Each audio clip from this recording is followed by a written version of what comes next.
আসসালামু আলাইকুম। খাসির মাংস ভুনা বিভিন্ন জন বিভিন্নভাবে করে আসছেন, অনেক রকমই তো করে আসছেন, কিন্তু আজ না হয় এভাবে একবার করে দেখুন। এভাবে রান্না করলে খাসির মাংসর যে একটা স্মেল বা একটা গন্ধ থাকে সেটি থাকবে না, খেতে কিন্তু চমৎকার। আর এটি করতে কিন্তু কোনো বাড়তি ঝামেলা লাগে না, বাড়তি কোনো উপকরণ লাগে না, ঘরে থাকা সাধারণ কিছু মশলা দিয়েই হয়ে যায়। কিন্তু সাধারণ কিছু মশলা দিয়ে হলেও এর স্বাদটা কিন্তু চমৎকার, খেতে কিন্তু অসাধারণ লাগে। এটি আপনারা অতিথি আপ্যায়নে যে কোনো উৎসবে এবং বাড়ির জন্য করতে পারেন। এটি খেলে সবাই খুশি হবে এবং আপনার প্রশংসা করতে বাধ্য হবে। তো এই মাংসটা এভাবে রান্না করে দেখুন, চমৎকার, দেখতেও সুন্দর লাগে এভাবে করলে। আর খেতে তো আর কি বর্ণনা করব। চলুন তাহলে সবাই মিলে দেখি এই মাংসটি আমরা কিভাবে রান্না করি। খাসির মাংস রান্না করার জন্য আমি প্রথমে একটি পাত্র দিয়ে নিয়েছি। সো এখন চুলাটা জ্বালিয়ে দিব। একটু গরম হয়ে গেলে তেল ঢেলে দেব। সো এখানে আমি 1.5 কাপ মতন তেল দিয়েছি। খাসির মাংস এমনিতেই তেল থাকে, একটু কম দিলে চলে, সমস্যা নেই, যে যেরকম একটু পছন্দ করেন। এখন আমি এখানে দারুচিনি, এলাচ, তেজপাতা দিয়ে দিব। তো তেজপাতা দুটো দিয়ে দিয়েছি, দারুচিনি দিয়ে দিব কয়েকটি, এলাচ মুখ ফাটিয়ে নিয়েছি, এখানে 4টি আমি দিয়ে দিলাম। এখন আমি 1 কেজি খাসির মাংস রান্না করার জন্য পেঁয়াজ দিয়ে নেব। পেঁয়াজগুলো ফালি ফালি করে কেটে নিয়েছি। এখানে আমি 2 কাপ ভরে ভরে পেঁয়াজ কেটেছি। আসলে পেঁয়াজটা একটু বেশি করে দিলে খেতে ভালো লাগে, সেজন্য আমি দিয়েছি, যদিও বা রেগুলার রান্না। তারপরে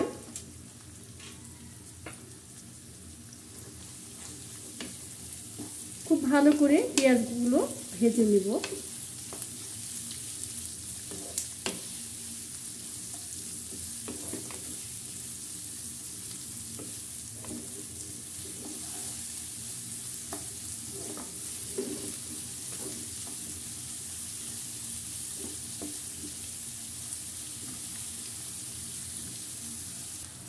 পেঁয়াজ মোটামুটি হয়ে গেছে। এখন আমি এক এক করে মশলাগুলো অ্যাড করব। তো আমি আদা রসুন পেস্ট দিচ্ছি। এখানে আদা রসুন পেস্টগুলো আসলে হচ্ছে ফ্রিজে ছিল, যার জন্য একটু এভাবে আছে, শক্ত হয়ে আছে। আসলে হচ্ছে আমি মশলা করে সংরক্ষণ করে রেখেছিলাম। তো আদা রসুন পেস্ট 2 টেবিল চামচ ভরে ভরে দিয়ে নিলাম। লবণ দেবো স্বাদ মতো। প্রথমে কম দিবেন, লাগলে আবার পরে দিবেন, কিন্তু প্রথমে বেশি দিলে দেখা যাচ্ছে যে অনেক সময় বেশি হয়ে যায়। তো প্রথমে কম দিয়ে আবার দেখে তারপর দেবেন, স্পেশালি যারা নতুন রাঁধুনি আছেন। হলুদ গুঁড়ো দেব 1 চা চামচ ভরে ভরে। মরিচ গুঁড়ো দেবো 1 চা চামচ। যে যেরকম ঝাল খেতে পছন্দ করেন সেরকম দেবেন। মশলাটা এবার একটু নেড়ে দেব, আর কিছুটা পানি দিয়ে মশলাটা ভুনে নিব। তা না হলে গুঁড়া মশলাগুলো পুড়ে যেতে পারে।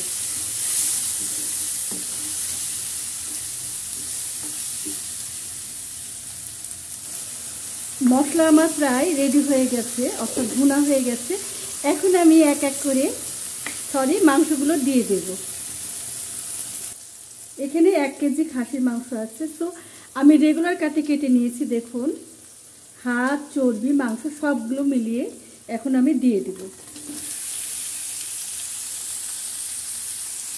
এরপর মাংসগুলো ভালো করে উল্টে পাল্টে দেব বা নেড়ে নেব।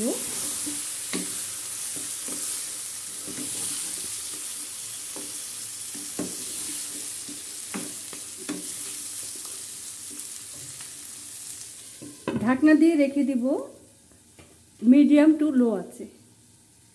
আসছি কিছুক্ষণ পর। তো মাংসগুলো ভুনা হতে থাক। দেখি কি অবস্থা। দেখুন, মাংস থেকে কতগুলো পানি বের হয়ে গেছে।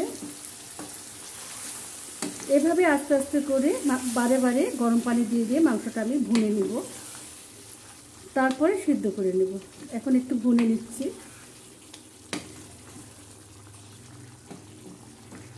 আবারও ঢাকনা দিয়ে ঢেকে রেখে দিই কিছুক্ষণের জন্য, সিদ্ধ হতে থাক।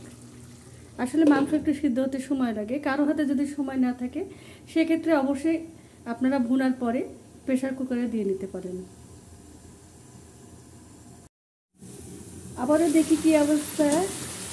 এই তো হয়ে গেছে মাংস ভোনা, আর একটু ভুনতে হবে।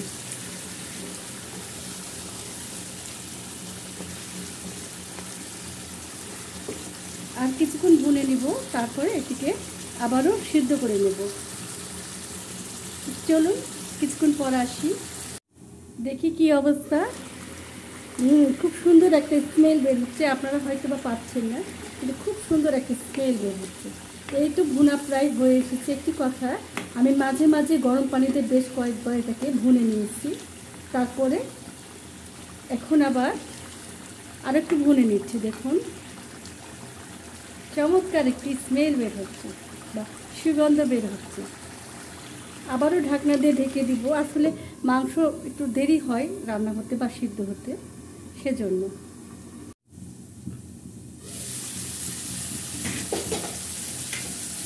এই তো হয়ে গেছে মাংস ভুনা। দেখুন তেল থেকে মশলা এবং মাংসটা পুরোপুরি আলাদা হয়ে আসছে। এই পর্যায়ে আমি ঝোল দিয়ে নিব।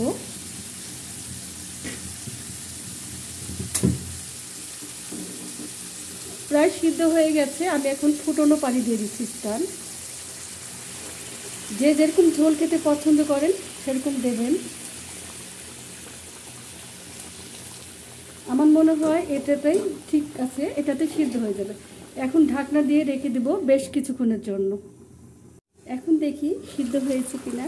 হ্যাঁ, প্রায় সিদ্ধ হয়ে গেছে দেখুন। আর যে যেরকম ঝোল খেতে চান এই পর্যায়ে সেরকম রাখবেন। কেউ বেশি ঝোল খেতে চাইলে বেশি রাখবেন, কেউ যদি ভুনা খেতে চান তো ভুনা করে নেবেন। পানিটা কমিয়ে নিলে ভুনাটা হয়ে যাবে।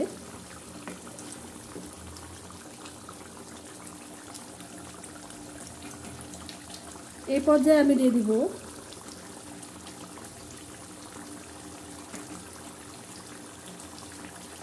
জিরের গুঁড়ো 1 চা চামচ। প্রথমে জিরার গুঁড়ো দিলে কালো হয়ে যেত, যার জন্য আমি শেষ পর্যায়ে দিলাম, বরাবরই তাই করি। এরপর একটু নাড়াচাড়া করে নিব।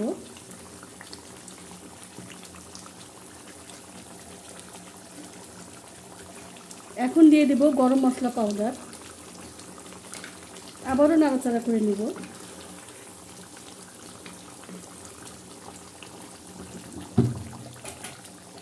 কিছুক্ষণ আবারও ঢেকে রাখবো।